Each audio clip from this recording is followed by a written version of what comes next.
Rajasthan institute के online platform पर आपका स्वागत एवं अभिनंदन है। तो साथियों, अब आपके जो है साइकोलॉजी 95% कंप्लीट हो चुकी है। तो एक दो टॉपिक बचे हैं। एक बुद्धि बचा है आपका, एक सृजनात्मकता, एक व्यक्तिगत विभिन्नता और प्रतिभाशाली या फिर मंदबुद्धि बालक। ये इस पीडीएफ में जो है आपको पूरी पीडीएफ अवेलेबल करवा दी है। इसके बाद कोई और पीडीएफ नहीं है। बुद्धि, सृजनात्मकता, व्यक्तिगत विभिन्नता, प्रतिभाशाली या मंदबुद्धि बालक, इसकी मैंने एक पीडीएफ जो है बना दी है और वो जो है मैंने ऐप के अंदर भी डाल दिया है। और जिन्होंने साइकोलॉजी का कोर्स ले रखा है उनको व्हाट्सएप पर भी मैंने सेंड कर दिया है। तो ये लास्ट टॉपिक चल रहा है। एक दो वीडियो के अंदर इसको मैं कंप्लीट करने की पूरी कोशिश करूँगा और ये जो है साइकोलॉजी आपकी पूरी कंप्लीट हो जाएगी। साथ में आप क्वेश्चनों की प्रैक्टिस ज़रूर करते रहें, जिससे कि आपके कॉन्सेप्ट क्लियर होते रहें। तो चलिए आज हम बात करते हैं बुद्धि के बारे में, जिसे हम इंग्लिश में बोलते हैं इंटेलिजेंस। लगभग 2% जो है ये कवर करेगी अकेली बुद्धि। तो यहाँ पर बुद्धि से जो है लगभग 2% आने वाले हैं। इंटेलिजेंस इसको बोलते हैं हम। तो चलिए बुद्धि के बारे में जानते हैं, है क्या बुद्धि। तो चलिए यहाँ पर देखते हैं। मनुष्य एवं संसार के अन्य प्राणियों में जो सबसे बड़ा अंतर है वह है बुद्धि। तो बुद्धि का जो है सभी प्राणियों में अंतर होता है। तो सबसे जो संसार के प्राणियों में सबसे श्रेष्ठ प्राणी किसको माना जाता है? मनुष्य को। क्यों माना जाता है? क्योंकि इनकी बुद्धि जो है अन्य प्राणियों की तुलना में ज़्यादा होती है। तो यहाँ पर मैं बता देता हूँ, इसी के बल पर जो है संसार के प्राणियों में मनुष्य सबसे श्रेष्ठ प्राणी माना जाता है, क्योंकि मनुष्य की तुलना में बुद्धि और किसी प्राणी में नहीं है।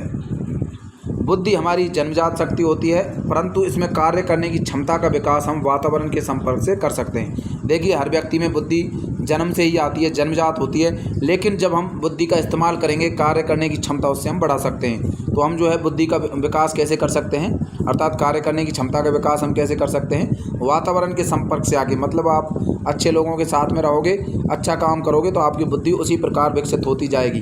तो आप जिस क्षेत्र में जैसा आप काम करते रहोगे, उसी प्रकार की आपकी बुद्धि जो है उसी क्षेत्र में आपकी डेवलप होती जाएगी। तो कार्य करने की क्षमता का विकास हम वातावरण के संपर्क में आकर कर सकते हैं। अब बुद्धि की कुछ अवधारणाएं कुछ मनोवैज्ञानिकों के द्वारा दी गई, यहाँ से जो है क्वेश्चन आ सकते हैं। तो आपको बता देता हूँ, अल्फ्रेड बिने। तो यहाँ पर अल्फ्रेड बिने ने क्या बताया कि बुद्धि जो है इन 4 शब्दों में निहित है: ज्ञान, आविष्कार, निर्देश और आलोचना। तो ये 4 शब्द जो हैं, ज्ञान, आविष्कार, निर्देश और आलोचना, इन 4 शब्दों में बुद्धि जो है कंप्लीटली निहित है। तो बुद्धि जो है इन 4 शब्दों के अंदर है। मतलब ज्ञान होगा, कोई व्यक्ति ज्ञान होगा, आविष्कार करेगा, निर्देश देगा दूसरों को, आलोचना कर सकता है। तो ये चारों चीज़ें जो है बुद्धि के द्वारा ही संपन्न होती हैं। तो यहाँ पर ज्ञान, आविष्कार, निर्देश और आलोचना, ये जो हैं 4 शब्द आपको ध्यान रखने। किसने बताए थे?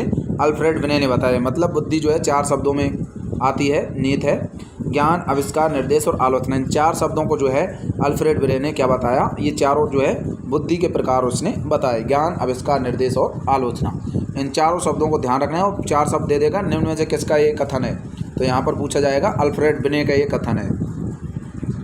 दूसरा यहाँ पर टर्मन है। टर्मन की मैं बात करता हूँ। इन्होंने बताया कि बुद्धि अमूर्त विचारों को समझने की एक शक्ति है। मतलब ऐसे विचार जो किसी के प्रत्यक्ष नहीं है, मतलब अप्रत्यक्ष विचारों को समझने की एक शक्ति मानी जाती है। तो टर्मन के अनुसार बुद्धि जो है अमूर्त विचारों को समझने की शक्ति है।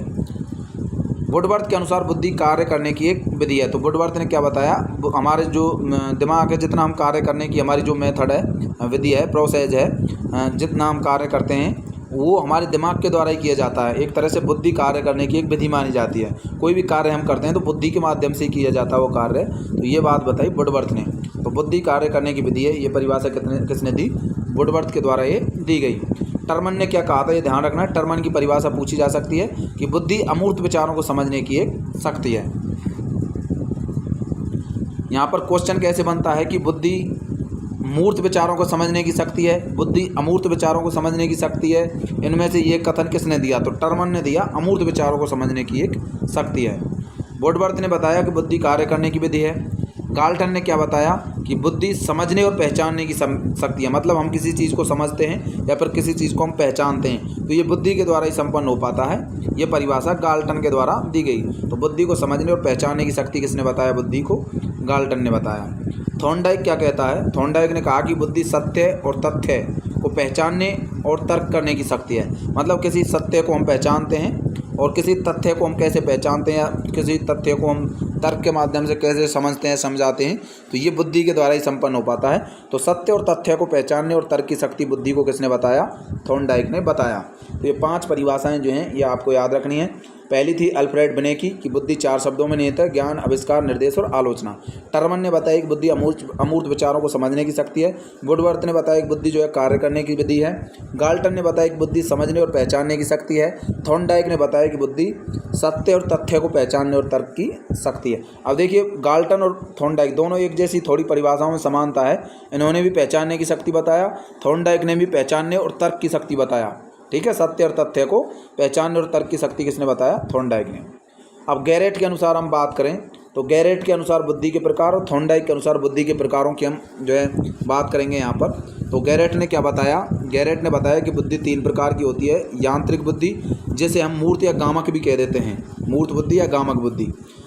और दूसरी बताई इसने अमूर्त बुद्धि, जिसे हम शाब्दिक बुद्धि भी कह देते हैं। और तीसरी बताई यहाँ पर सामाजिक बुद्धि।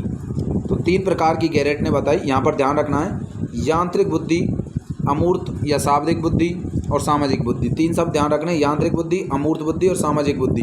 ये तीनों प्रकार हैं गैरेट के। ठीक है, तो गैरेट ने 3 प्रकार बताए बुद्धि के: यांत्रिक, अमूर्त और सामाजिक। जबकि थॉर्नडाइक ने नीचे वाले 2 शब्द जो हैं अमूर्त और सामाजिक, ये तो सेम टू सेम थॉर्नडाइक ने भी बताई है बुद्धि।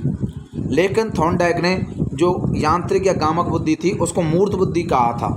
ठीक है, ये अंतर ध्यान रखना है। गैरेट ने तो यांत्रिक बुद्धि कहा था, जो कि मूर्त या गामक बुद्धि है, उसी को यांत्रिक बुद्धि किसने कहा था? गैरेट ने। जबकि थॉर्नडाइक ने गामक और यांत्रिक की जगह मूर्त शब्द काम में लिया था। तो ये अंतर आपको याद रखना है यहाँ पर। गैरेट ने यांत्रिक, अमूर्त और सामाजिक, थॉर्नडाइक ने मूर्त, अमूर्त और सामाजिक। ठीक है, मूर्त और शामिल हो गया उसमें यांत्रिक की जगह। तो ये अंतर आपको ध्यान रखना है बुद्धि के प्रकारों में। प्रत्येक व्यक्ति में तीनों प्रकार की बुद्धि पाई जाती है, परंतु जो जिस क्षेत्र में अधिक कार्य करता है वह अधिक होती है। मतलब जैसे कोई मान लो कंप्यूटर का काम करता है तो उसकी बुद्धि जो है उसी क्षेत्र में विकसित हो जाएगी। ठीक है, कंप्यूटर का एक्सपर्ट बन जाएगा। कोई टीचर है, पढ़ाता है, तो उसकी जो है बुद्धि उसी हिसाब से पढ़ाने में जो है वो एक्सपर्ट बन जाएगा, उतनी ही तीव्र हो जाएगी। तो हमारी जो बुद्धि पाई जाती है वो तीनों प्रकार की बुद्धि हर व्यक्ति में जो है जिस क्षेत्र में वो काम करेगा उस क्षेत्र में ज़्यादा जो है विकसित होती जाएगी।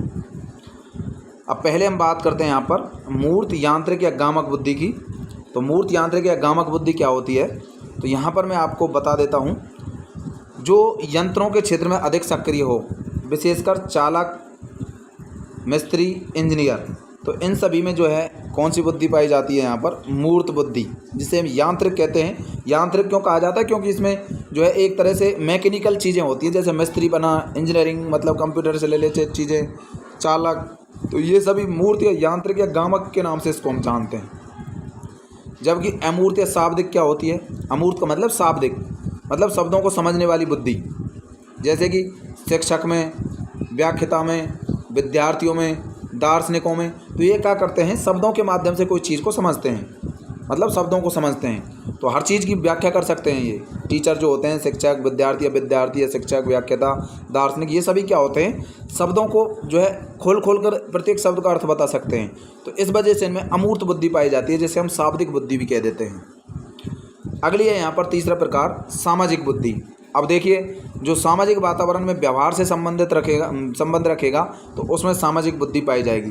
तो सामाजिक वातावरण में व्यवहार से संबंधित जो बुद्धि है वो सामाजिक बुद्धि कहलाती है। जैसे कि कोई सामाजिक कार्य करता है, उसमें कोई वकील हो, समाज सेवी हो, राजनेता हो, तो ये समाज से जुड़े रहते हैं, तो इस वजह से इनमें सामाजिक बुद्धि पाई जाती है। इनका व्यवहार सामाजिक होता है, समाज के हिसाब का होता है। ठीक है, तो ये आपको ध्यान रखना है। ये छोटी बातों पर ध्यान नहीं देते हैं जिनमें सामाजिक बुद्धि पाई जाती है। समाज के साथ मिलजुल कर रहते हैं, किसी से कोई झगड़ा नहीं करते हैं, प्यार प्रेम से रहते हैं, तो इस वजह से इनमें सामाजिक बुद्धि पाई जाती है। ठीक है, इनका दिमाग जो है ज़्यादा डेवलप होता है सामाजिक रूप से। तो मूर्त बुद्धि जो थी, जैसे यांत्रिक कहा जा रहा था क्योंकि चालक, मिस्त्री और इंजीनियर में पाई जा रही थी, मतलब यंत्रों के क्षेत्र में अधिक सक्रिय थी। अमूर्त बुद्धि मतलब शाब्दिक बुद्धि कहते हैं, क्योंकि शब्दों को समझने की बुद्धि ज़्यादा है इसमें। शिक्षक, व्याख्याता, विद्यार्थी और दार्शनिकों में सामाजिक, जो सामाजिक वातावरण में व्यवहार रखते हैं, समाज से जुड़े रहते हैं, तो उनमें सामाजिक बुद्धि पाई जाती है, जैसे कार्यकर्ता, वकील और समाज सेवी, राजनेताओं में। तो ये थे बुद्धि के प्रकार। अब यहाँ पर मैं आपको बता देता हूँ बुद्धि के सिद्धांत। तो बुद्धि के सिद्धांतों की मैं बात करूं तो बुद्धि के कुछ सिद्धांत दिए गए, जैसे एक कारक सिद्धांत, द्विकारक सिद्धांत, कई सिद्धांत ये दिए गए। यहाँ से भी कई बार जो है परिभाषा पूछ ली जाती है कि एक कारक सिद्धांत किसने दिया या द्विकारक सिद्धांत किसने दिया। तो इस प्रकार इसके बारे में भी एग्जाम में क्वेश्चन आते रहते हैं। तो सबसे पहले मैं बात करता हूँ यहाँ पर बुद्धि के सिद्धांतों की। तो बुद्धि के सिद्धांतों में मैं पहले बात करता हूँ एक कारक सिद्धांत, जिसे हम एक तत्व भी कह देते हैं, एक तत्व सिद्धांत, या फिर एक खंडात्मक सिद्धांत, एक खंड वाला। ठीक है, तो एक कारक, एक तत्व या एक खंडात्मक। तो ये सिद्धांत जो है अल्फ्रेड बिने के द्वारा, टर्मन के द्वारा और स्टर्न के द्वारा दिए गए। इन तीनों मनोवैज्ञानिकों ने मिलकर दिया था ये। इसके प्रस्तुतकर्ता कौन है? अल्फ्रेड बिने, टर्मन और स्टर्न। तो ये तीनों आपको याद रखने हैं एक कारक सिद्धांत में। नाम तो है एक कारक, लेकिन तीन वैज्ञानिक है इसमें, अल्फ्रेड बिने, टर्मन और स्टर्न। ठीक है, तो तीनों मनोवैज्ञानिक याद रखने हैं आपको, अल्फ्रेड बिने, टर्मन और स्टर्न। बिने, टर्मन, स्टर्न, बिने, टर्मन, स्टर्न, इस प्रकार आप इसको याद रख सकते हैं। ठीक है, तो यहाँ पर मैं बात करें तो एक कारक सिद्धांत क्या है, इसकी परिभाषा की हम बात करें तो इस सिद्धांत के अनुसार हमारी बुद्धि में कोई एक ही कारक होता है जो सभी कार्यों को करने के लिए जिम्मेदार होता है। तो एक कारक की वजह से हमारी बुद्धि जो है प्रबल रहती है या कमज़ोर रहती है, उस एक कारक पर डिपेंड करती है हमारी बुद्धि। तो इस वजह से इस सिद्धांत को जो है हम एक कारक सिद्धांत कहते हैं। कुछ विद्वान इसका खंडन भी करते हैं एक कारक सिद्धांत का। जॉनसन इसे निरंकुशवादी बुद्धि का सिद्धांत कहता है, मतलब इस पर कोई अंकुश नहीं है इस प्रकार के सिद्धांत पर। तो इसको निरंकुशवादी सिद्धांत कह दिया किसने? जॉनसन ने। तो जॉनसन क्या कहते हैं इससे? निरंकुशवादी बुद्धि का सिद्धांत जॉनसन के द्वारा दिया गया एक कारक, एक तत्व, एक खंडात्मक सिद्धांत इसको कहा गया। प्रस्तुतकर्ता जो हैं इसके अल्फ्रेड बिने, टर्मन और स्टर्न। तो इसकी ट्रिक आप याद रख सकते हो, BTS, बिने, टर्मन और स्टर्न। BTS से आप याद रख सकते हो एक कारक सिद्धांत के तीन मनोवैज्ञानिक हैं, BTS। बी का मतलब यहाँ पर है बिने, टी का मतलब टर्मन, एस का मतलब यहाँ पर स्टर्न। तो एक कारक सिद्धांत BTS के द्वारा दिया गया, बिने, टर्मन और स्टर्न के द्वारा। एक तत्व सिद्धांत भी कहते हैं क्योंकि इसमें एक कारक होता है, इस वजह से इसको एक कारक या एक तत्व या एक खंडात्मक सिद्धांत देते हैं। वो एक कारक ही सभी कार्यों के लिए जिम्मेदार होता है। कुछ विद्वान जैसे कि जॉनसन इसको निरंकुशवादी बुद्धि का सिद्धांत भी कहता है। तो ये हो गया आपका एक कारक सिद्धांत। अगली हम बात करेंगे यहाँ पर द्विकारक सिद्धांत। तो इसमें सामान्य सी बात है, दो कारकों की बात की जाएगी। जैसे एक कारक सिद्धांत में एक कारक था जिस पर हमारे सभी कार्य डिपेंड थे, लेकिन द्विकारक सिद्धांत या द्वितत्व सिद्धांत या द्विखंड बुद्धि का सिद्धांत भी इसको हम कह देते हैं, वो एक खंड बुद्धि का सिद्धांत था, एक तत्व सिद्धांत था, एक कारक सिद्धांत था। तो यहाँ पर द्विकारक सिद्धांत, द्वितत्व सिद्धांत या द्विखंड सिद्धांत बुद्धि का सिद्धांत इसको हम कहते हैं। तो इसमें थोड़ा ही अंतर है। इसके प्रस्तुतकर्ता तो स्पीयरमैन है। ये क्वेश्चन सैकड़ों बार पूछा गया है कि द्विकारक सिद्धांत किसने दिया, या फिर द्वितत्व सिद्धांत किसने दिया, या द्विखंड बुद्धि सिद्धांत किसने दिया। सामान्यतः पूछा जाता है कि द्विकारक सिद्धांत या द्वितत्व सिद्धांत किसने दिया। स्पीयरमैन के द्वारा द्विकारक सिद्धांत दिया गया। तो ये ध्यान रखना है, बहुत इंपॉर्टेंट है स्पीयरमैन यहाँ पर। तो स्पीयरमैन ने द्विकारक सिद्धांत दिया। इसमें क्या बताया कि हमारी बुद्धि दो कारकों पर निर्भर करती है। अब वो दो कारक कौन कौन से हैं, देखिए मैं आपको सामान्यतः समझा देता हूँ। दो कारक कौन कौन से हैं जिन पर बुद्धि जो है हमारी डिपेंड करती है। देखिए एक डायग्राम में बनाता हूँ। यहाँ पर एक कारक होता है G। ये G कारक के चारों ओर जो है S कारक होते हैं। इस प्रकार से ये S कारक होते हैं G कारक के चारों ओर। तो ये S कारक जो है बहुत सारे होते हैं। ठीक है, तो S कारक ये यहाँ पर मैंने साथ ही बनाए, लेकिन बहुत सारे होते हैं। इस प्रकार G कारक के चारों ओर होते हैं ये S कारक। तो यहाँ पर आपको समझ में आ गया होगा, एक तो इसमें हो गया G कारक और एक हो गया इसमें S कारक। है तो S कारक ही, चाहे वो कितने भी हों। तो दो कारक हो गए ना इसमें, एक तो G कारक हो गया, दूसरा हो गया S कारक। इस वजह से इसको हम द्विकारक बुद्धि का सिद्धांत कहते हैं। तो इसमें S कारक जो है बीच में होता है, उसके चारों ओर जो है S कारक गति करते रहते हैं। ठीक है, तो सामान्य कारक बोलते हैं हम किसको? G कारक। G का मतलब होता है जनरल, इस वजह से इसका नाम मैंने G रखा है यहाँ पर। जनरल, जनरल का मतलब होता है सामान्य, तो इसको G कारक बोल दिया मैंने। सामान्य कारक भी इसको कह सकता हूँ। सामान्य कारक क्यों बोला है मैंने? जनरल फैक्टर इसको हम कहते हैं, सामान्य कारक, इंग्लिश में जनरल फैक्टर। इस वजह से मैंने इसका प्रतीक G रख दिया। तो ये जन्मजात होता है ये कारक, जो कि जन्म से ही आता है हर व्यक्ति में। जबकि जो S कारक है ये विशेष कारक मानते हैं, इसको स्पेशल फैक्टर कहते हैं। S का मतलब है यहाँ पर स्पेशियल, मतलब विशेष, स्पेशल फैक्टर। ठीक है, तो ये विशेष कारक होते हैं। S जो हैं ये बहुत सारे होते हैं, 7 बना रखे हैं मैंने, लेकिन चित्र छोटा है तो इसमें 7 ही बने, लेकिन बहुत सारे कारक होते हैं S कारक। ठीक है, तो विशेष कारक कहते हैं इसको। ये वातावरण में जो है, वातावरण के द्वारा अर्जित करते हैं। तो ये मनुष्य में जो है वातावरण से ग्रहण किए जाते हैं। तो ये बहुत सारे होते हैं, अनेक होते हैं। ठीक है, तो ये S कारक अनेक होते हैं इसमें। हमारी बुद्धि में। तो इस प्रकार द्विकारक सिद्धांत में कहा गया कि हमारी बुद्धि में दो कारक होते हैं, एक होता है जी कारक और दूसरा होता है एस कारक। जी कारक जो होता है बीच में होता है, इसके चारों ओर एस कारक होते हैं। एस कारक गति करते रहते हैं, ठीक है। तो एस कारक को हम विशेष कारक कहते हैं, जिसको वातावरण से ग्रहण किया जाता है, जबकि सामान्य कारक जन्म से ही हर व्यक्ति में आता है। तो हमारी बुद्धि में दो कारक हो गए, एक जी कारक एक एस कारक। सामान्य कारक जो होता है जी कारक वो हमको जन्म से प्राप्त होता है, जबकि एस कारक को हम वातावरण में संघर्ष करके प्राप्त करते हैं। इस प्रकार हमारी बुद्धि बनती है। तो ये द्विकारक सिद्धांत स्पीयरमैन के द्वारा दिया गया। तो ये आपको समझ में आ गया होगा, बहुत ही इजी कारक सिद्धांत है। तो इसमें क्या बताया गया, इस सिद्धांत में जी जिसे सामान्य कारक कहते हैं तथा एस जिसे हम विशिष्ट या विशेष प्रकार के कारक बताए गए हैं यहाँ पर, ठीक है। तो एस कारक जो है विशेष प्रकार के कारक बताए गए हैं। तो यहाँ पर जी कारक और एस कारक दो प्रकार के यहाँ पर कारक हो गए। और इस सिद्धांत में क्या बताया गया, इस सिद्धांत का मैं निचोड़ आपको बता देता हूँ। पहला है यहाँ पर जी कारक जन्मजात होता है तथा इसमें किसी प्रकार का कोई परिवर्तन संभव नहीं है। तो ये हमको जन्म से मिल रहा है, जन्मजात है, तो इसमें कोई परिवर्तन नहीं हो पाएगा। जबकि जो एस कारक है इसको हम वातावरण से भी अर्जित कर सकते हैं, ग्रहण कर सकते हैं, ठीक है। इसमें परिवर्तन संभव है, क्योंकि वातावरण से ग्रहण कर रहे हैं तो परिवर्तन तो हो सकता है इस कारक में। तो जी कारक जो है मध्य में होता है, बीच में होता है, तथा एस कारक जी कारक के चारों ओर घूमते रहते हैं, मतलब गति करते रहते हैं। एस कारक जी कारक के आदेश की पालना करते हैं, मतलब एस कारक जो है जी कारक के आदेश की पालना करेंगे, मतलब बीच में जी कारक, चारों ओर जो है एस कारक होते हैं, इस प्रकार से, ठीक है। चारों ओर एस कारक होंगे। तो ये एस कारक जो है किस प्रकार निर्भर करते हैं, ये जी कारक पर निर्भर करते हैं, क्योंकि जी कारक जो है सामान्य कारक होता है, मुख्य कारक होता है। तो जी कारक जो आदेश देगा वही आदेशों का पालन ये एस कारक करते हैं, ठीक है। जी कारक के जो आदेश होंगे उन सभी आदेशों का पालन ये एस कारक करते हैं। तो इस प्रकार हमारी बुद्धि के द्वारा आदेश दिया जाता है। जैसे मान लो हमको कोई किसी को आदेश देना है, तो जी कारक से आदेश उत्पन्न होते हैं और एस कारक की ओर जाते हैं, और फिर एस कारक उन चीज़ों का पालन करता है। तो जी कारक मध्य में होता है, बीच में होता है, और एस कारक इसके चारों ओर घूमते रहते हैं, और एस कारक जी कारक के आदेश की पालना करते हैं। तो साथियों ये हो गया आपका द्विकारक सिद्धांत, द्वितत्व सिद्धांत या द्विखंडात्मक सिद्धांत, द्विखंड सिद्धांत, जिसको स्पीयरमैन के द्वारा दिए गया। दो कारक इसमें बताए गए। इसमें जो है जॉनसन क्या कहता है, जैसे एक कारक सिद्धांत का जॉनसन ने खंडन किया, उसने उसे निरंकुशवादी बुद्धि का सिद्धांत कहा था, एक तत्व या एक कारक सिद्धांत को। जबकि द्विकारक सिद्धांत के बारे में क्या कहता है यहाँ पर जॉनसन, तो जॉनसन के अनुसार यह सिद्धांत जो है राजतंत्रात्मक बुद्धि का सिद्धांत है। राजतंत्रात्मक क्यों कहा गया, क्योंकि इसमें जी कारक आदेश देता है जिनका एस कारक पालन करता है। जैसे राजा आदेश देता है, मंत्री और प्रजा उनका पालन करती है। तो इसको राजतंत्रात्मक बुद्धि का सिद्धांत कहा गया, क्योंकि यहाँ जी कारक जो है राजा की तरह हुक्म देता है तथा एस कारक प्रजा की तरह कार्य करता है। तो यहाँ पर इस वजह से इसको हम राजतंत्रात्मक बुद्धि का सिद्धांत कहते हैं, क्योंकि जी कारक यहाँ राजा की तरह काम कर रहा है और एस कारक जो है प्रजा की तरह कार्य करता है। तो ये जॉनसन ने बोला किस सिद्धांत के बारे में, द्वितत्व या द्विकारक सिद्धांत के बारे में। अब स्पीयरमैन की मैं बात करूँ तो स्पीयरमैन ने द्विकारक बुद्धि का सिद्धांत 1904 में दिया था, 1904 में। तो द्विकारक बुद्धि का सिद्धांत कब दिया गया, 1904 में स्पीयरमैन के द्वारा दिया गया, तथा स्वयं ने ही 1911 में अपने इस सिद्धांत को बदल दिया, थोड़ा बदलाव किया और बदल करके एक त्रिखंडात्मक बुद्धि का सिद्धांत दे दिया। अब एक तीसरा सिद्धांत और दे दिया, जिसका नाम दिया उसने त्रिखंडात्मक बुद्धि का सिद्धांत, 3 खंड वाला, जिसके अनुसार हमारी बुद्धि में एक और समूह कारक खंड भी पाया जाता है, जिस खंड में जी व एस कारक एक समूह में पाए जाते हैं। मतलब उसने एक और बताया कि तीसरा खंड भी होता है जिसके अंदर जी और एस कारक होते हैं, ठीक है, जिस खंड को उसने समूह कारक खंड कहा, ठीक है। तो आप समझ गए होंगे।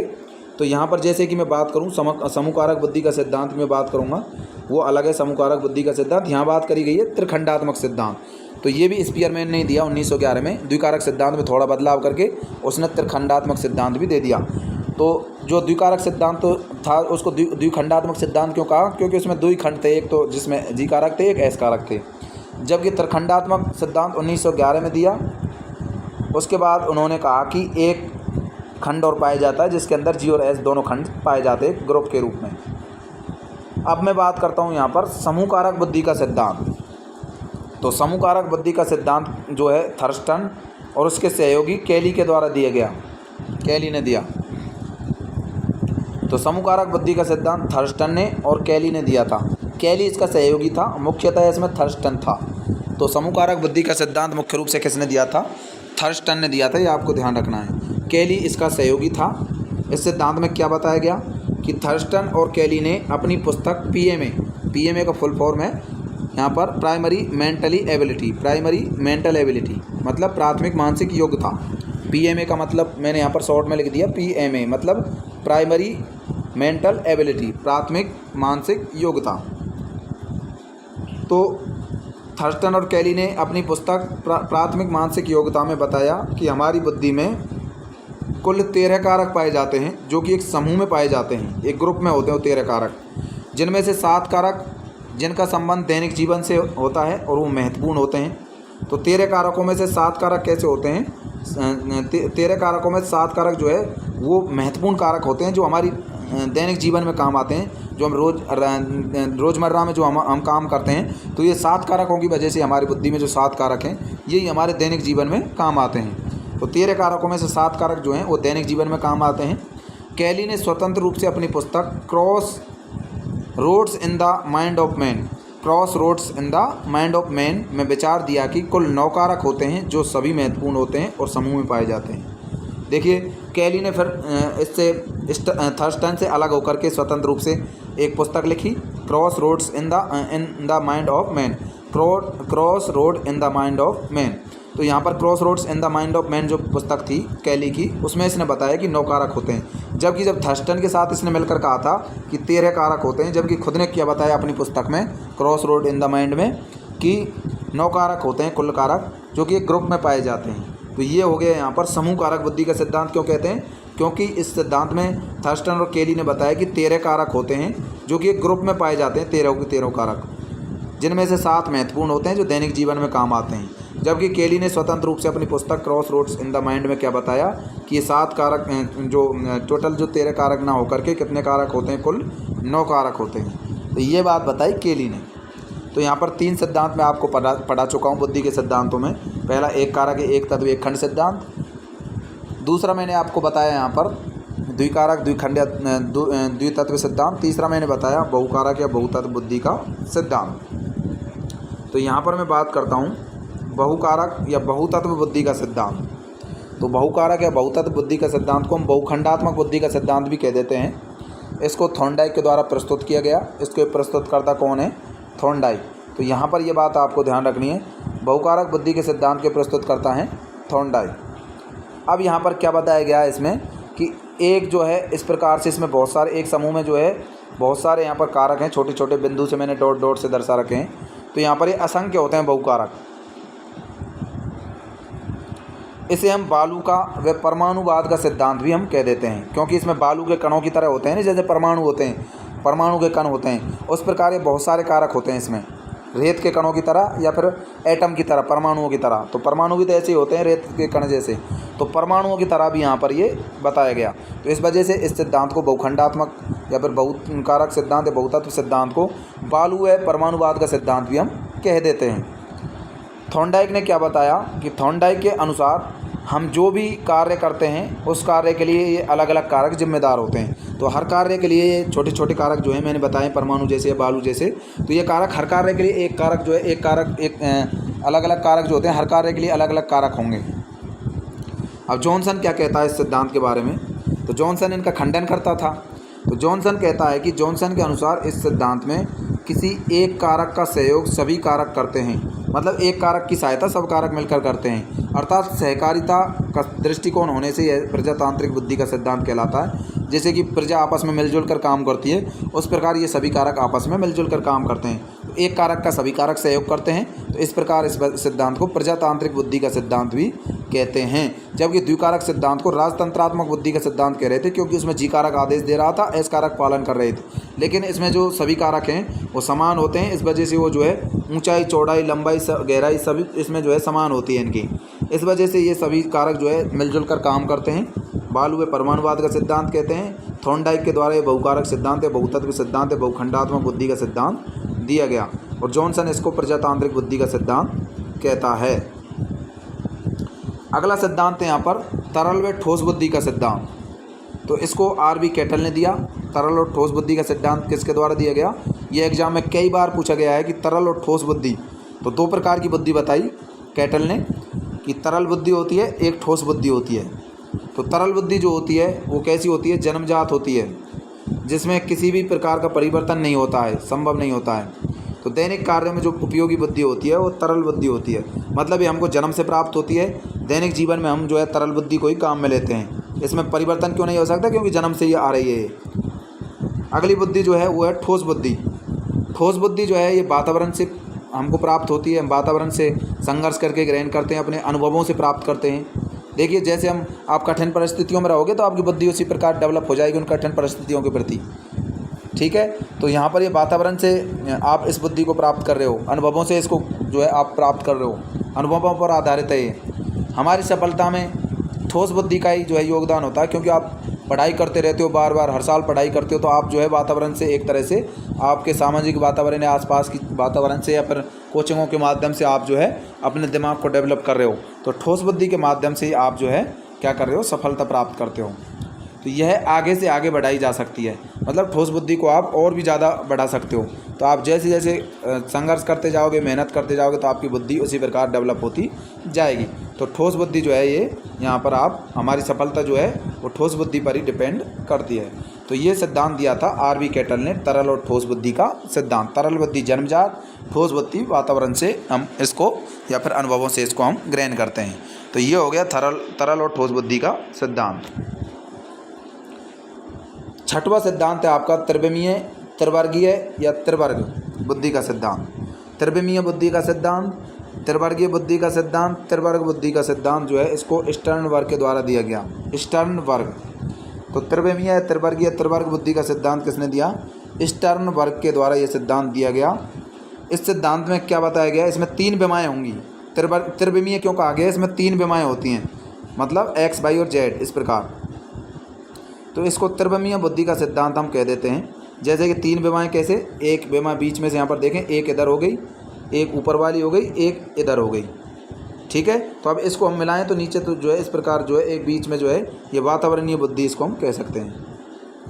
अब देखिए यहाँ पर 3 जो है इसमें 3 खाने बनाए गए हैं इस प्रकार से। इस वजह से इसको हम त्रिविमीय या त्रिवर्गीय बुद्धि का या त्रिवर्ग बुद्धि सिद्धांत कहते हैं। स्टर्नबर्ग का ये सिद्धांत है। तो यहाँ पर 3 प्रकार देखिए, इसमें 3 विमाएँ कौन कौन सी है? एक तो आनुभाविक बुद्धि है, यहाँ पर आनुभाविक बुद्धि, इधर जो है प्रासंगिक बुद्धि, ये तीसरी वाली जो खाना है ये है वातावरणीय बुद्धि। तो यहाँ पर मैं बात करता हूँ आनुपातिक बुद्धि की, आनुभाविक बुद्धि की। तो ये अनुभव के अनुसार हमारे शरीर में जो कार्य व्यवहार होते हैं उसको हम कहते हैं आनुभाविक बुद्धि। तो अनुभव के अनुसार होने वाला कार्य व्यवहार आनुभाविक बुद्धि पर निर्भर करता है। आनुभाविक क्यों कहते हैं? क्योंकि अनुभव से यहाँ पर संबंध है इसका। प्रासंगिक बुद्धि, जब भी कोई कार्य व्यवहार किसी प्रसंग के अनुसार होता है तो उसको हम प्रासंगिक बुद्धि कहते हैं। वातावरणीय बुद्धि, जब हम किसी वातावरण के अनुसार कोई कार्य करते हैं तो यहाँ पर जो है उसे हम वातावरणीय बुद्धि कह देते हैं। तो ये 3 विमाएँ यहाँ पर हो गई, आनुभाविक बुद्धि, प्रासंगिक बुद्धि, वातावरणीय।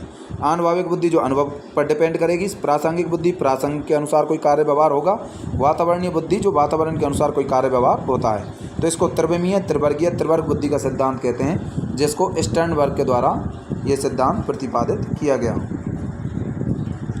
इस सिद्धांत के अनुसार हमारी बुद्धि में 3 घटक होते हैं, जिन्हें हम प्रासंगिक घटक, आनुभाविक घटक या वातावरणीय घटक कहते हैं। मतलब 3 प्रकार की बुद्धि, प्रासंगिक बुद्धि, आनुभाविक बुद्धि और वातावरणीय घटक। तो ये जो है इस सिद्धांत में बताया गया है। इसको त्रिविमीय या त्रिवर्ग या बुद्धि सिद्धांत क्यों कहते हैं? क्योंकि इसमें 3 घटक होते हैं, प्रासंगिक घटक, आनुभाविक घटक और वातावरणीय घटक। इस सिद्धांत के अनुसार व्यक्ति की कार्य प्रणाली उसके घटकों के संगठन पर निर्भर करेगी। जैसे उसके घटक होते हैं उसी प्रकार की उसकी बुद्धि होती है।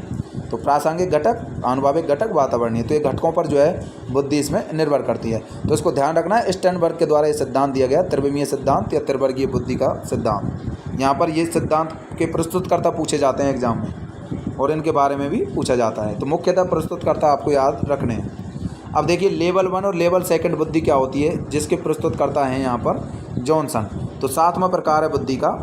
तो 7वां सिद्धांत बुद्धि का क्या है? लेवल 1 और लेवल 2। तो यहाँ पर रीट वाली नहीं है, लेवल 1 लेवल 2 आप समझ रहे हो कहीं, रीट लेवल 1 रीट लेवल 2 वो वाली नहीं है। यहाँ पर बुद्धि की बात की जा रही है, लेवल 1 बुद्धि, लेवल 2 बुद्धि। तो लेवल 1 जो लेवल का मतलब यहाँ पर स्तर से होता है, स्तर।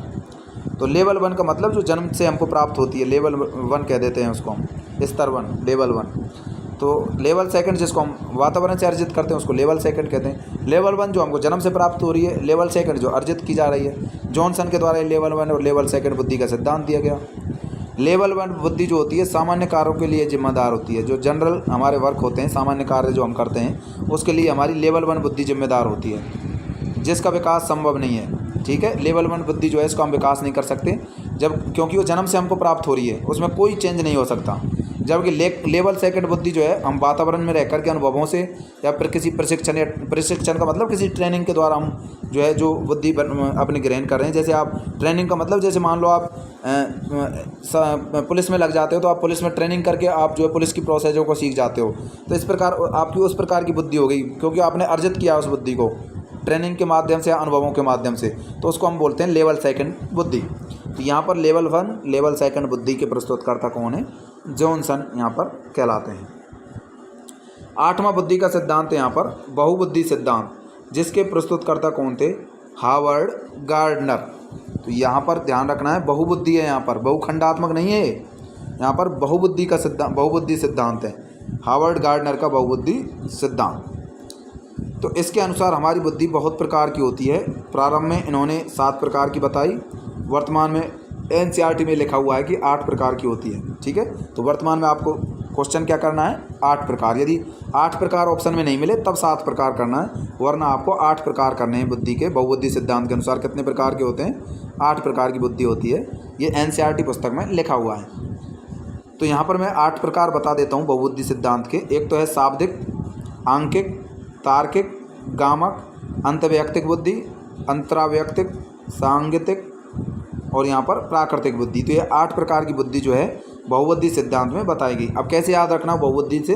बहुबुद्धि गार्डनर, गार्डनर मतलब गार्डन, गार्डन में अनेक लोग घूमते हैं, तो मतलब उनमें अनेक प्रकार की बुद्धि पाई जाती है। तो इस प्रकार ध्यान रखना है आपको। बहुबुद्धि सिद्धांत किसके द्वारा दिया गया? हावर्ड गार्डनर के द्वारा। मतलब इसमें 8 प्रकार की बुद्धि बताई गई सामान्यतया NCERT के अनुसार, वास्तव में लेकिन 7 होती है, लेकिन NCERT का ही आपको मानना है। तो 8 प्रकार की यहाँ पर NCERT के अनुसार बुद्धि बताई गई है। पहला प्रकार यहाँ पर शाब्दिक बुद्धि, दूसरा यहाँ पर है आंकिक बुद्धि, तीसरा तार्किक बुद्धि, गामक बुद्धि, अंतःवैयक्तिक बुद्धि, अंतरावैयक्तिक बुद्धि, सांगीतिक बुद्धि और प्राकृतिक बुद्धि। तो ये 8 प्रकार याद रखने, क्योंकि आपको इनमें से 4 ऑप्शन में से 3 ऑप्शन तो इनमें से दे देगा और चौथा ऑप्शन आपको कोई गलत देगा। तो इस प्रकार आपसे पूछ सकता है कि निम्न में से कौन सा बहुबुद्धि सिद्धांत के अनुसार बुद्धि का प्रकार नहीं है। ठीक है, तो इस प्रकार आपको ये क्वेश्चन ध्यान रखने। शाब्दिक, देखिए शब्दों की बात करी जा रही है, यहाँ पर अंकों की बात करी जा रही है, यहाँ पर तर्क की बात करी जाइए, यहाँ पर गामक जो है मतलब एक तरह से यांत्रिक, या उस प्रकार से हम बात कर सकते हैं, गामक या यांत्रिक। अंतर्वैयक्तिक बुद्धि, एक अंतरावैयक्तिक बुद्धि, सांगीतिक मतलब संगीत से रिलेटेड, एक प्राकृतिक बुद्धि जो नेचुरल हमको प्राप्त होती है। अब देखिए अगला सिद्धांत जो है यहाँ पर त्रिआयामी, यहाँ पर 3 आयामी हो। पहला जो तो मैंने आपको पढ़ाया वो त्रितत्व त्रिखंडात्मक सिद्धांत था, जो कि स्पीयरमैन ने उसको 1911 में दिया था, लेकिन यहाँ पर त्रिआयामी सिद्धांत की बात करी जा रही है। ठीक है, एक था त्रिविमीय सिद्धांत, अंतर है इनमें ध्यान रखना। त्रिविमीय सिद्धांत जो अलग था 3 विमाओं वाला, तो यहाँ पर है त्रिआयामी सिद्धांत, संरचनात्मक बुद्धि का सिद्धांत। इसको 3D थ्योरी कहते हैं, क्योंकि इसमें 3 जो है एक तरह से विमाएं जैसी होती हैं, लेकिन उसमें विमाएं नहीं थी, यहाँ पर 3 अक्ष हो गए। ठीक है, 3 अक्ष की तरह 3 आयाम होते हैं, यहाँ पर 3D कहते हैं इसको। प्रतिरूप सिद्धांत भी इसको कहा जाता है। इसको JP गिलफोर्ड के द्वारा दिया गया। तो JP गिलफोर्ड ने त्रिआयामी संरचनावादी बुद्धि सिद्धांत, 3D थ्योरी, प्रतिरूप सिद्धांत जो है प्रतिपादित किया। अब देखिए इसमें तो कौन कौन से 3 आयाम होते हैं। एक आयाम होता है इसमें संक्रिया, एक उत्पादन, एक विषय वस्तु। ठीक है, संक्रिया, आयाम और विषय वस्तु। इधर हो गया संक्रिया, ये वाला हो गया विषय वस्तु, और इधर वाला हो गया यहाँ पर उत्पादन। तो यहाँ पर मैं आपको बता देता हूँ, JP गिलफोर्ड ने त्रिआयामी संरचनावादी बुद्धि सिद्धांत, 3D थ्योरी, यहाँ पर प्रतिरूप सिद्धांत JP गिलफोर्ड के द्वारा दिया गया। इस सिद्धांत के अनुसार हमारी बुद्धि में 3 आयाम होते हैं, जो एक निश्चित संरचना के रूप में होते हैं, ये तीनों आयाम। तो यहाँ पर आप संरचना देख सकते हो इसकी किस प्रकार से है। तो 3 आयामी बुद्धि का संरचनावादी बुद्धि सिद्धांत क्यों कहते हैं? क्योंकि इसमें 3 संरचनाएं होती हैं, एक निश्चित संरचना होती है इसकी, एक निश्चित स्ट्रक्चर होती है इसकी। यहाँ पर देख लो किस प्रकार की स्ट्रक्चर है, तो इस वजह से इसको संरचनावादी बुद्धि सिद्धांत कहते हैं। तो 3D संरचना इसमें बनती है, तो इस वजह से इसको 3D थ्योरी भी कहते हैं, प्रतिरूप सिद्धांत भी इसको कहा जाता है। तो यहाँ पर यही बात आपको ध्यान रखनी है। अब देखिए यहाँ पर विषय वस्तु को हम कंटेंट कहते हैं अंग्रेजी में, संक्रिया को हम ऑपरेशन कहते हैं और उत्पादन को प्रोडक्ट कहते हैं। तो यहाँ पर 3 आयाम होते हैं। संक्रिया, विषय वस्तु का मतलब कंटेंट, संक्रिया का मतलब होता है ऑपरेशन और उत्पादन का मतलब यहाँ पर प्रोडक्ट। अब देखिए यहाँ पर मैं बता देता हूँ, विषय वस्तु के 4 प्रकार बताए गए हैं यहाँ पर, संक्रिया के 5 और उत्पादन के 6। तो विषय वस्तु, संक्रिया और उत्पादन 4, 5, 6। विषय वस्तु 4, संक्रिया 5, उत्पादन 6। 1977 में ये सिद्धांत दिया गया था, ये भी ध्यान रखना है आपको। तो चलिए यहाँ पर आपको दिखा देता हूँ मैं। तो विषय वस्तु की मैं सबसे पहले बात करूँ, जिसे हम कंटेंट कहते हैं सिद्धांत में। तो विषय वस्तु जो है वो यहाँ पर आकृत्यात्मक हो सकती है, प्रतीकात्मक हो सकती है, शाब्दिक हो सकती है, व्यावहारिक। ठीक है, मतलब आकृति हो सकती है उस कंटेंट की, कोई आकृति के रूप में आपको जो है आप कोई चीज़ के बारे में देख सकते हो आकृति के रूप में, प्रतीकों के रूप में, शब्दों के रूप में, या फिर व्यवहारिक रूप में। तो यहाँ पर ये 4 बातें बताई गई विषय वस्तु में, आकृत्यात्मक, प्रतीकात्मक, शाब्दिक और व्यवहारिक। संक्रिया जो है ऑपरेशन, उसमें 5 प्रकार बताए गए, स्मृति पर आधारित, संज्ञान पर, अभिसारी, अपसारी और मूल्यांकन पर आधारित। तो संक्रिया में 5 चीज़ याद रखनी है, स्मृति, संज्ञान, अभिसारी, अपसारी और मूल्यांकन। ठीक है, तो यहाँ पर ये ध्यान रखना है आपको, स्मृति, संज्ञान, अपसारी, मूल्यांकन। अब कैसे याद रख सकते हो संक्रिया के 5 प्रकारों को? देखिए यहाँ पर इसमें स्मृति है, ये तो आपको याद रखनी है। संज्ञान में ऊपर एक बिंदी है और मूल्यांकन में एक ऊपर बिंदी है। अभिसारी में पीछे सारी है, सारी है। ठीक है, तो इस प्रकार ध्यान रख सकते हो कि संक्रिया में जो है ऊपर बिंदी है, तो इसमें 2 बिंदी वाले जो हैं आ जाएंगे, एक संज्ञान आ गया, एक मूल्यांकन आ गया, और सारी वाले भी इसमें आ जाते हैं। तो यहाँ पर देखिए अपसारी और अपसारी और अपसारी, इन दोनों में सारी आता है लास्ट में, तो इस वजह से इसको 2 सारी वाले हो गए और 2 बिंदी वाले हो गए। ठीक है, और एक स्मृति हो गया। तो 5 प्रकार को आप इस प्रकार याद कर सकते हो। उत्पादन की मैं बात करूँ तो इसमें जो है आपको ध्यान रखना है, इसके 6 प्रकार होते हैं। एक इकाई, वर्ग, संबंध, इसमें डबल बिंदी हैं, इस वजह से इसको इसमें ले लिया हमने उत्पादन में। इकाई हो गया, ये कोई ट्रिक बताइए मैंने आपको, ये कोई कॉन्सेप्ट नहीं है बिंदी वाला, ये ट्रिक याद करने की बताइए। इकाई हो गया, वर्ग हो गया, संबंध हो गया, पद्धति हो गया, रूपांतरण हो गया और अनुप्रयोग यहाँ पर हो गया। तो इसमें 6 प्रकार हो गए, इकाई, वर्ग, संबंध, पद्धति, रूपांतरण, अनुप्रयोग। तो ये 6 प्रकार जो होते हैं उत्पादन। अब देखिए इकाई हो गया, वर्ग हो गया, संबंध हो गया, पद्धति हो गई, रूपांतरण। देखिए मैथ के से शब्द लग रहे हैं आपको, जैसे गणित में होते हैं ना कोई शब्द, जैसे इकाई गणित में यूनिट, वर्ग हो गया स्क्वायर, रिलेशन, संबंध हो गया किसी चीज़ का, तो उत्पादन, पद्धति मतलब सिस्टम हो गया, रूपांतरण, अनुप्रयोग। तो ये सब जो है आपको मैथ के से शब्द लग रहे होंगे, ये सब उत्पादन में आते हैं। ठीक है, तो इस प्रकार इनको इस तरीके से याद रख सकते हैं। बस विषय वस्तु कंटेंट के 4 प्रकार बताए मैंने, आकृत्यात्मक, प्रतीकात्मक, शाब्दिक और व्यवहार, मतलब आकृति के रूप में, प्रतीकों के रूप में, शब्दों में और व्यवहार में। संक्रिया के 5 प्रकार, स्मृति, संज्ञान, अभिसारी, अपसारी और मूल्यांकन। इकाई, वर्ग, संबंध, पद्धति, रूपांतरण, अनुप्रयोग, ये किसके हैं? उत्पादन के। तो साथियों यहीं से क्वेश्चन पूछ लेता है इस सिद्धांत से।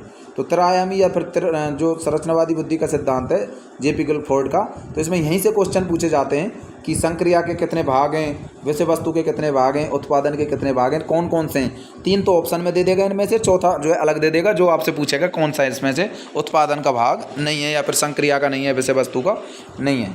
अब यहाँ पर एक क्वेश्चन और बनता है। यहाँ पर देखिए ये बात उन्होंने 1967 में बताई थी। क्या बताया उन्होंने? आई का मतलब यहाँ पर है इंटेलिजेंस, इंटेलिजेंस मतलब बुद्धि। ठीक है, तो यहाँ पर मैंने आई लिख रखा है, तो वहाँ पर आई का मतलब आपको क्या समझना है? बुद्धि, इंटेलिजेंस। और यहाँ पर जो है ओ का मतलब देख लेना, ऑपरेशन में से ओ ले लिया आगे मैंने, यहाँ पर ओ लिखा हुआ है और यहाँ पर सी लिखा हुआ है, इसका मतलब कंटेंट, और पी लिखा हुआ है मतलब प्रोडक्ट। मतलब यहाँ पर मैंने एक कॉन्सेप्ट बताया आपको, आई बराबर सी इंटू ओ इंटू पी। इसका मतलब हो गया content into operation into product, क्योंकि इंटेलिजेंस बराबर क्या था? मैंने बुद्धि के 3 चीज़ें बताई, कंटेंट, ऑपरेशन और प्रोडक्ट, COP, कॉप। तो कॉप से याद रख लेना आपको, इंटेलिजेंस बराबर कॉप, मतलब बुद्धि बराबर कॉप, इनका मल्टीप्लाई कर देना है आपको। तो कॉप कितने थे यहाँ पर बता देता हूँ। तो सी तो था यहाँ पर कितना? 4, क्योंकि यहाँ पर कंटेंट के 4 प्रकार थे, आकृत्यात्मक, प्रतीकात्मक, शाब्दिक और व्यावहारिक। ऑपरेशन के यहाँ पर 5 प्रकार हैं, स्मृति, संज्ञान, अभिसारी, अपसारी और मूल्यांकन। और जो है यहाँ पर प्रोडक्ट कितने प्रकार का था, 6 प्रकार का। तो 4 गुना 5 गुना 6 आप करोगे तो यहाँ पर कितना आ जाएगा, इनका गुना करोगे तो आप 120 आ जाएगा। तो ये था इंटेलिजेंस का मतलब। तो यहाँ पर ये पहला प्रकार आपको मैंने बता दिया, I बराबर C into O into P। दूसरी यहाँ पर मैं बात करता हूँ 1977 में क्या बताया गिलफोर्ड ने। ये तो 1967 में बताया था कि पहले तो C गुना O गुना P का गुना किया था इसने, 4 गुना 5 गुना 6, तब तो 120 आई थी, 120 प्रकार। लेकिन उसने 1977 में क्या किया, COP का दोबारा से मल्टीप्लाई किया, 5 गुना 5 गुना 6, तो इसमें 150 आया। ठीक है, 5 गुना 5 गुना 6। C को कितना माना, 5। O को भी इसने क्या मान लिया, 5 मान लिया। ठीक है, वो तो 5 ही था पहले और प्रोडक्ट 6 थे, लेकिन जो यहाँ पर कंटेंट था उसको 5 प्रकार बताए कंटेंट के 1977 में। तो इस वजह से इसमें 5 गुना 5 गुना 6 किया है। क्यों किया है, क्योंकि I बराबर C गुना O गुना P किया जाता है, content into operation into product. लेकिन जो पहले 1967 में तो इसने बताया था कि कंटेंट 4 प्रकार का, ऑपरेशन 5 प्रकार का, प्रोडक्ट 6 प्रकार का। लेकिन 1977 में बताया है कि कंटेंट 5 प्रकार का, ऑपरेशन 5 प्रकार का, प्रोडक्ट 6 प्रकार का। तो इनका मल्टीप्लाई आप करोगे तो 150 आएगा। ठीक है, तो ये 1977 में बताया। फिर बाद में फिर 1980 में, ठीक है, 1980 में, पहला 1967 फिर 77 फिर 80, 67 77 80, ऐसे याद रखना, 67 77 80, 67 77 80। तो 67 में बताया 4 गुना 5 गुना 6, 1977 में बताया 5 गुना 5 गुना 6, और फिर बाद में 1980 में जो है कंटेंट के फिर एक प्रकार और बढ़ा दिया इसमें इन्होंने। तो यहाँ पर जो है इसने बताया कि कंटेंट, ऑपरेशन और प्रोडक्ट का जो मल्टीप्लाई होता है, तो कंटेंट के इसने 6 प्रकार बता दिए, ऑपरेशन के तो 5 ही थे और प्रोडक्ट के 6 थे। तो इनका जो है इसने मल्टीप्लाई किया, उसके बाद 180 आया। तो 180 प्रकार की बुद्धि इसने बताई। तो ये यहाँ पर पूछा जाता है कई बार कि इन्होंने जो है 1967 में क्या बताया, 120 प्रकार, 1977 में 150 बता दिए, और 1980 में कितने बताए, 1980 मतलब 180। ठीक है, तो ये आपको ध्यान रखना है तीनों बातों का। तो 1967 में 4 गुना 5 गुना 6 किया इसने, 120, क्योंकि कंटेंट 4 प्रकार का बताया। 1977 में इसने 5 प्रकार का कंटेंट, और 1980 में कंटेंट का एक प्रकार और बढ़ा दिया और 6 प्रकार इसने बताया। लेकिन सामान्यतः आपको ये प्रकार ध्यान रखने हैं। यहाँ से भी क्वेश्चन जैसे पूछे आपसे उस हिसाब से आपको ये करना होगा। अब देखिए यहाँ पर I बराबर content into operation into product था। तो कुल खंड कितने थे, कंटेंट 4 था, ऑपरेशन 5 था, और यहाँ पर प्रोडक्ट 6 था। तो इनका गुना किया था तो कुल 120 खंड आए। लेकिन 1977 में उसने कंटेंट को 5 प्रकार और ऑपरेशन को 5 और उसको 6 किया, तो 150 खंड आ गए। उसके बाद फिर उसने 1980 में 180 खंड बता दिए, कंटेंट को एक प्रकार और बढ़ा दिया। तो ये इसका निचोड़ है इस सिद्धांत का, त्रयायामी बुद्धि का सिद्धांत। ये यहाँ पर ध्यान रखना है, JP गिलफोर्ड के द्वारा ये दिया गया त्रयायामी सिद्धांत, गिलफोर्ड के द्वारा ये पूछा जाता है त्रयायामी सिद्धांत। अगला यहाँ पर बुद्धि का सिद्धांत है आश्चर्यजनक बुद्धि का सिद्धांत। तो इसको जो है BS ब्लूम के द्वारा दिया गया। तो BS ब्लूम ने दिया आश्चर्यजनक बुद्धि का सिद्धांत, और बताया इसने कि हमारे शरीर में बुद्धि जैसा कोई विशेषता नहीं पाई जाती। तो इसने कहा कि हमारे दिमाग में, हमारे शरीर में कोई बुद्धि नहीं होती है। तो ये आश्चर्यजनक बुद्धि का सिद्धांत कह दिया BS ब्लूम। तो ये आपको लग रहा होगा क्या बेतुक कैसी बात करिए, किसी में कोई बुद्धि नहीं होती है, बुद्धि जैसी विशेषता ही नहीं है। तो ये जो है वो बहुत बेकार सिद्धांत लग रहा है मेरे को। तो आश्चर्यजनक बुद्धि का सिद्धांत BS ब्लूम के द्वारा दिया गया। इसने कहा कि हमारे शरीर में बुद्धि जैसी कोई विशेषता ही नहीं है। तो ये हो गया BS ब्लूम का सिद्धांत। अगला सिद्धांत है यहाँ पर प्रतिदर्श या न्यायदर्श या नमूना। अब देखिए प्रतिदर्श का मतलब होता है सैंपल, किसी चीज़ का हम नमूना लेते हैं ना, उसको हम प्रतिदर्श कह देते हैं, सैंपल कह देते हैं, या फिर न्यायदर्श कह देते हैं। ठीक है, तो इसको थॉम्पसन के द्वारा इस सिद्धांत को प्रतिपादित किया गया। तो प्रतिदर्श या न्यायदर्श या नमूना सिद्धांत जो है थॉम्पसन के द्वारा दिया गया। तो थॉम्पसन ने क्या बताया कि इस सिद्धांत के अनुसार हमारी बुद्धि में कार्य करने की क्षमताओं से संबंधित प्रतिदर्श या फिर कुछ सैंपल पाए जाते हैं हमारे मस्तिष्क में। मतलब कार्य करने की क्षमताओं से रिलेटेड कुछ प्रतिदर्श या सैंपल होते हैं, और ये सैंपल हमें किसी कार्य को करने के लिए आगे बढ़ाते हैं। तो इन सैंपलों की वजह से, मतलब इन नमूनों की वजह से हम कार्य करते हैं।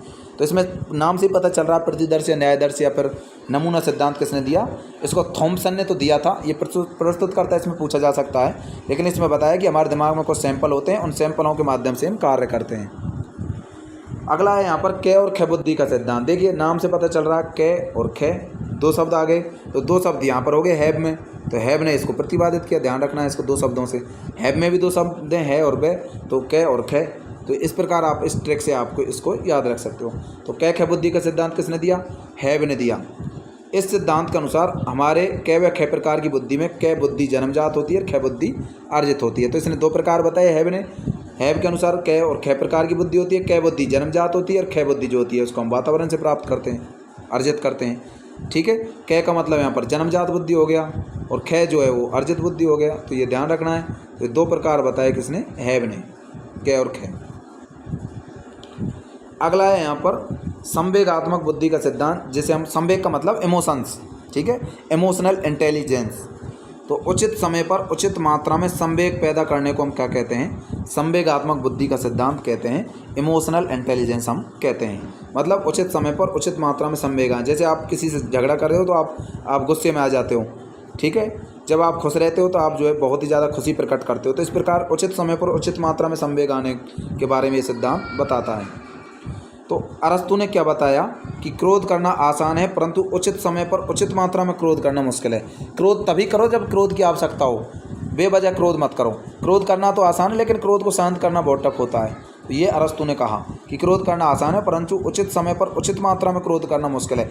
मान लो आप जज के सामने खड़े हो, कोई मुकदमा आपका चल रहा है और जज के सामने आप जोर से क्रोध में आ जाते हो। जज तो फैसला फिर आपकी एक्टिविटी के हिसाब से ही सुनाएगा। तो आपको ये ध्यान रखना है, उचित समय पर ही क्रोध करना है। जब आपको जहाँ ज़रूरत हो उसी जगह पर दिखाएं क्रोध को, ना कि ऐसी जगह पर जहाँ आपको नुकसान हो। तो यही बात अरस्तु ने बताई कि क्रोध करना आसान है, परंतु उचित समय पर उचित मात्रा में क्रोध करना मुश्किल होता है, क्योंकि आप कंट्रोल नहीं कर पाते हो, उचित मात्रा में नहीं कर पाते हो क्रोध को। तो ये बात अरस्तु ने बताई। तो सर्वप्रथम इस प्रकार का विचार अमेरिका के विद्वान जॉन मेयर, पीटर सेलोव के द्वारा दिया गया था, जिनके अनुसार संवेग के आधार पर किसी भी व्यवहार को संतुलित किया जा सकता है। तो ये बात बताई थी किसने? अमेरिका के दो विद्वान थे, जॉन मेयर और पीटर सेलोव। तो ये क्वेश्चन कई बार पूछा गया है कि सबसे पहले संवेगात्मक बुद्धि के सिद्धांत के बारे में किसने बताया? जॉन मेयर और पीटर सेलोव ने बताया था।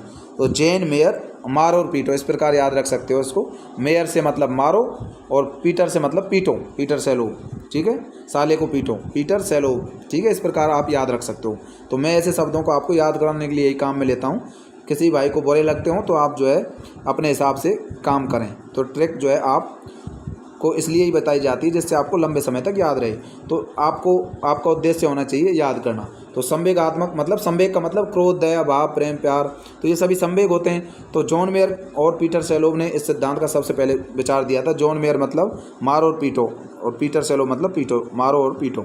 तो दोनों ने संवेगात्मक बुद्धि का, क्यों क्रोध आता है तो आप मारोगे पीटोगे किसी को। इस प्रकार संवेगात्मक बुद्धि का सिद्धांत आप याद रख सकते हो। जॉन मेयर और पीटर सेलोव ने सबसे पहले इसका विचार दिया और इनके अनुसार संवेग के आधार पर किसी भी व्यवहार को हम कंट्रोल कर सकते हैं। जैसा संवेग होगा उसी प्रकार आप उस व्यवहार को कंट्रोल कर सकते हो, ठीक है। तो अरस्तु ने इसके बारे में क्या बताया वो भी ध्यान रखना है। अरस्तु का विचार क्या था? तो ये संवेगात्मक बुद्धि का सिद्धांत यहाँ पर हो गया। अमेरिका के विद्वान डेनियल गोलमैन ने एक बुद्धि सिद्धांत के रूप में इसको प्रस्तुत किया 1995 में। तो अमेरिका के विद्वान डेनियल गोलमैन ने इसे क्या कहा? एक बुद्धि सिद्धांत कहा कि एक बुद्धि होती है। इस बारे में किसने बताया? डेनियल गोलमैन ने बताया 1995 में, ठीक है। तो यह आपको ध्यान रखना है कि यहाँ पर जो है संवेगात्मक बुद्धि का सिद्धांत किसने दिया? जॉन मेयर और पीटर सेलोव ने सबसे पहले विचार। बाद में फिर कुछ डेनियल गोलमैन की मैं बात करूँ तो इन्होंने भी इसके बारे में कुछ कहा। क्या कहा? कि एक बुद्धि होती है, और ये बात बताई उसने 1995 में। संवेगात्मक बुद्धि, बुद्धि लब्धि से महत्वपूर्ण क्यों है? ये पुस्तक है इसकी, ठीक है। तो ये क्या है? इसकी पुस्तक है। तो डेनियल गोलमैन ने एक पुस्तक लिखी थी कि संवेगात्मक बुद्धि जो है बुद्धि लब्धि से महत्वपूर्ण क्यों। ये क्या है? एक पुस्तक है। तो यहाँ पर मैंने तीर का निशान इसी वजह से लगा रखा है कि ये एक पुस्तक का नाम है कि संवेगात्मक बुद्धि बुद्धि लब्धि से महत्वपूर्ण क्यों। तो ये डेनियल गोलमैन की पुस्तक है। डेनियल गोलमैन के अनुसार संवेगात्मक बुद्धि का विकास जीवन के अंतिम पड़ाव तक होता रहता है। तो मतलब हमारी जो संवेगात्मक बुद्धि होती है तो जीवन के अंतिम पड़ाव तक, जब तक हम जिंदा रहते हैं तब तक हमारी संवेगात्मक बुद्धि जो है विकसित होती रहती है। तो ये बात डेनियल गोलमैन के द्वारा बताई गई। तो थॉर्नडाइक के अनुसार बुद्धि का जो है यहाँ पर बताऊँ मैं विकास 18 साल तक होता है। तो डेनियल गोलमैन ने तो कहा कि जीवन पर्यंत बुद्धि का विकास होता है संवेगात्मक बुद्धि का, जबकि थॉर्नडाइक कहता है कि 18 साल तक की बुद्धि का विकास होता है। जीन पियाजे कहता है कि 15-16 साल तक की बुद्धि का विकास होता है, जबकि क्रो एंड क्रो कहता है कि 25 साल तक बुद्धि का विकास संभव है। तो तीनों के विचार ध्यान रखने। थॉर्नडाइक बताता है 18 साल तक बुद्धि का विकास, जीन पियाजे कहता है कि 15-16 साल तक यहाँ पर बुद्धि का विकास, और क्रो एंड क्रो कहता है कि 25 साल तक बुद्धि का विकास संभव है। अब याद कैसे रखना है आपको, यहाँ में पे आ गया पियाजे में, पियाजे का जो पहला शब्द है वो पे है, पियाजे, तो यहाँ पर पे से याद रखना है 15, तो 15 से 16 भी कर देना आपको, तो 15-16, ठीक है। तो 15 याद आ जाएगा, तो 16 तो आप अपने आप याद कर लोगे।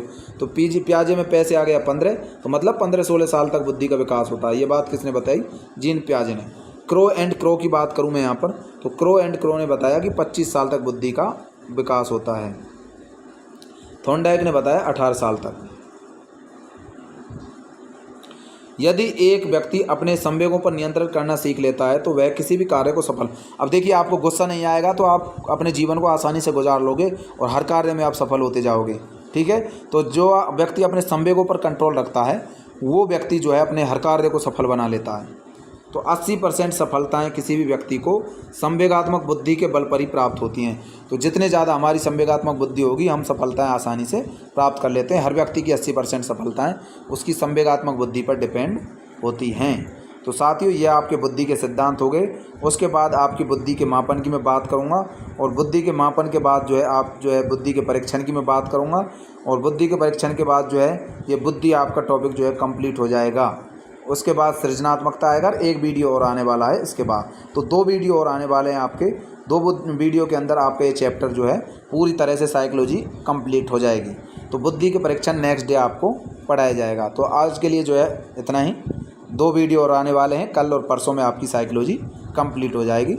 वीडियो पसंद आए तो वीडियो को लाइक भी करें, अपने सभी साथियों में शेयर करना ना भूलें। धन्यवाद।